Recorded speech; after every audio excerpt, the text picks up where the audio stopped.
tutti. Oh, l'italiano bello. Come sta? Alors, ce séjour italien? Magnifique. Tu étais où?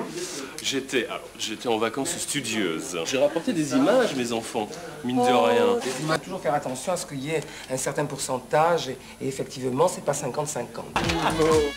Bonsoir les amours, ce soir c'est dimanche et tous les dimanches sur Canal Jimmy, c'est Good As You.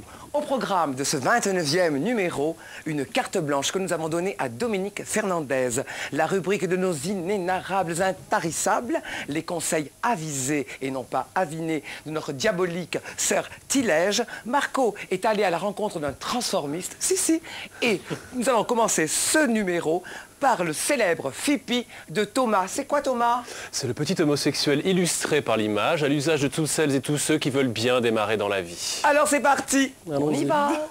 Si je vous dis les enfants, Coccinelle, Zambella, Zaza TGV, Kiki Moustique, ça vous évoque quoi? Un hôpital Gallia. psychiatrique. Une équipe de rugby? Les Non. Zingaro? Elles ont toutes un point commun, ils sont transformistes. Ah, yes, of course, darling. Et on va accueillir Jean-Louis. Bonsoir Jean-Louis. Bonsoir. Bonsoir. Bonsoir. Vous êtes transformiste professionnel, c'est votre métier, Oui. et vous produisez chez Michou. Chez Michou, tout à fait. La première Depuis question que 3 j'ai ans. envie de vous poser, c'est comment devient-on transformiste? Bien, pour devenir transformiste, déjà, il faut aimer la scène. Moi, pour ma part, j'ai commencé par prendre des cours de comédie, donc ça n'a rien à voir. Un soir, tout à fait par hasard, je suis allé voir un spectacle de transformistes dans une des plus grandes maisons parisiennes, chez Michou. J'ai été séduit par ce côté, cet univers tout petit, cette ambiance très cosy où les spectateurs sont assis, la scène c'est tout petit. J'ai trouvé ça vraiment, c'était un spectacle de proximité, quoi. Je trouvais que c'était vraiment très intéressant. Et puis ensuite, je me suis intéressé à l'art du maquillage, le playback, tout ça. Et puis un jour, je me suis dit, tiens, pourquoi pas, quoi. Il y a 3 ans que je suis chez Michou, et en fait, chez Michou, il n'y a que des imitations de chanteuses, de vedettes. Et c'est très intéressant de s'identifier, de rentrer dans la peau d'un personnage, comme au Et vous, théâtre. justement, en fait. vous rentrez dans la peau de quel personnage? Moi, j'ai commencé avec Lame, et en fait, on est devenus très amis. Et elle est venue me voir un soir, ça lui a plu, et donc j'ai continué à faire Lame. Mais sinon, je fais aussi Lara Fabian, Tina Arena, Muriel Robin, dans un registre tout à fait différent, Régine. Et voilà, et des personnages. Et vous faites que des femmes? J'allais vous dire non, parce que je fais Michou aussi, mais bon, on était quand même resté dans l'équipe. J'ai une petite question qui me brûle les lèvres. Est-ce que vous faites ça simplement pour le spectacle ou quand même vous aimez vous habiller en femme en dehors de chez Michou ou pas? Non, en fait, je vous dis la vérité, j'ai jamais osé m'habiller en femme dans la rue. Peut-être que ça aurait été amusant de découvrir le regard des gens et tout ça. Mais non, c'est pas quelque chose qui m'attire. Moi, je me sens très bien dans ma peau. Puis être transformiste, c'est être comédien. Donc, je suis comédienne tous les soirs, donc ça va, quoi. C'est bon. Ouais, on ne peut pas confondre transformisme et travestisme. Voilà, non, justement, il faut bien différencier les bien deux. différencier les deux, ouais. Parce que le travestisme, c'est le plaisir, justement, de se contempler en femme dans un miroir.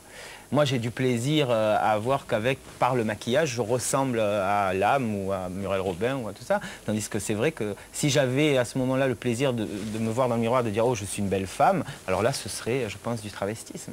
Il y a plusieurs stades, c'est tout un éventail.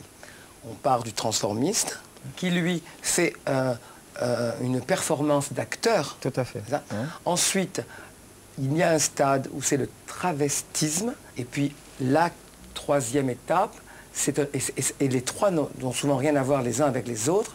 La 3e étape, ce sont les transsexuels qui, eux, sont persuadés à l'intérieur d'eux-mêmes de ne pas être du sexe que la nature leur a primairement doté. Okay. Donc c'est ça. Il y a ces 3 trucs-là. Et évidemment, ça risque de s'imbriquer, se contrarier, se nanani, nanani, nanana. J'essaie de revenir aux transformistes. Vous me parliez de Coccinelle tout à l'heure. Coccinelle, c'est le fameux transformiste. Coccinelle, non Coccinelle, il faut savoir qu'à la base, elle a auditionné un soir de carnaval chez Madame Arthur. Oui. C'était un petit garçon. Un jeune garçon qu'on a emmené dans cet établissement où on proposait à l'époque des spectacles de transformistes. Et ce soir-là, on l'a habillé avec une robe rouge avec des pois noirs et un petit chapeau avec une voilette. Et la personne qui l'a emmené chez Madame Arthur, donc pour cette soirée de carnaval, l'a présenté à la patronne et en lui disant vous voyez, la jeune femme qui est là, c'est un garçon. Et donc la patronne de l'établissement a dit mais non, c'est pas possible, c'est une femme. Et ben, si vous voulez, elle est allée direct à l'endroit où on pouvait se rendre compte que c'était un garçon et elle a touché. Et donc elle a dit vous savez chanter? Alors elle a dit bah, j'aime bien chanter des chansons de Daniel Darieux, à l'époque c'était la mode de Premier Rendez-vous et tout ça. Et donc elle a auditionné, elle a chanté cette chanson et puis on lui a dit mais c'est incroyable, vous avez une voix fluette et tout ça. Elle a dit mais c'est merveilleux. Et elle lui a dit vous avez un nom de scène, vous avez pensé à un nom de scène? Elle a dit oh moi j'aime bien Béatrice. Elle a dit bon, Béatrice c'est pas un nom de scène. Elle lui a dit écoutez vous avez une robe rouge avec des pois noirs, on va vous appeler Coccinelle. Déjà quand je suis née, mes parents étonnés trouvèrent que je n'étais pas comme les autres bébés. Très vite en grandissant, j'ai pris avec les ans, en plus de mes 32 dents. Et c'était un garçon donc, hein. Elle arrivait tous les jours au cabaret en garçon et elle repartait après en garçon aussi.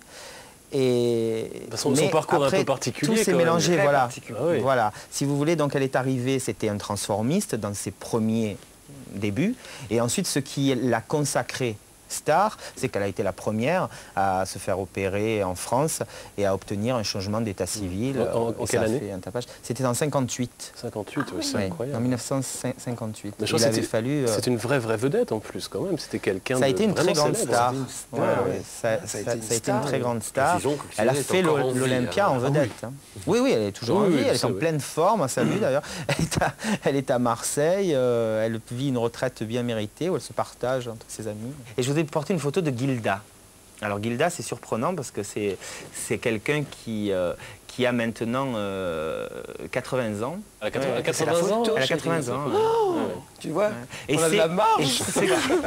Et ce qui est très amusant, c'est que Gilda ne vit pas en femme. Gilda est vraiment un vrai transformiste. Voilà. Dernière petite question, c'est quel conseil vous donneriez à un jeune ou une jeune femme qui a envie de faire ce métier? Déjà, ce que j'aimerais dire, c'est que c'est pas le transformisme, c'est un art.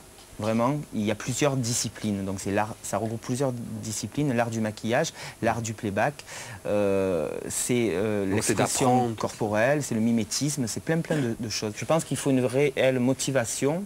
Et puis travailler. C'est un travail très important. Il faut se mettre devant sa glace et puis créer le regard de la vedette qu'on veut imiter. Oui. Et puis voilà quoi. Jean-Louis, merci beaucoup. Merci. Merci Jean-Louis. Eh bien moi ce soir j'ai une phrase à vous faire méditer. Mon cher Thomas, elle est de Sénèque. Oh, un ami. Ce n'est pas parce que les choses sont difficiles que nous n'osons pas. C'est parce que nous n'osons pas qu'elles sont difficiles. Bravo. Au revoir. Au revoir.